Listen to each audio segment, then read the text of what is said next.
महाप्रभु श्री जगन्नाथ घोष यात्रा अवसर में समग्र कंधमाल जिलावासी को गुरुजन मान को समस्त भाई भौणी को मोर अनेक अनेक शुभजा और अभिनंदन। महाप्रभु श्री जगन्नाथ घोष यात्रा आसंता 27 तारिख दिन हवा को जाऊँगी।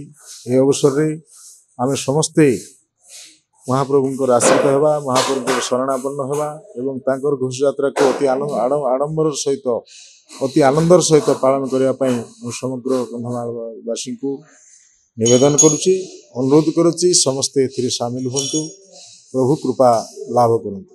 महाप्रभु श्री जगन्नाथ घोष यात्रा अवसर में समग्र कंधमाल जिलावासी को गुरुजन मान को समस्त भाई भौणी को मोर अनेक अनेक शुभजा और अभिनंदन।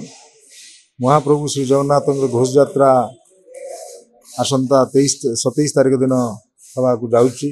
यह अवसर में आम समस्ते महाप्रभु आश्रित होगा, महाप्रभु शरणापन्न होगा एवं तांकर घोष यात्रा को अति आडंबर सहित अति आनंदर सहित पालन करने समग्र कंधमालवासी को निवेदन करुच्ची, अनुरोध करुच्ची समस्ते एथिरे सामिल हुंतु, प्रभु कृपा लाभ करंतु।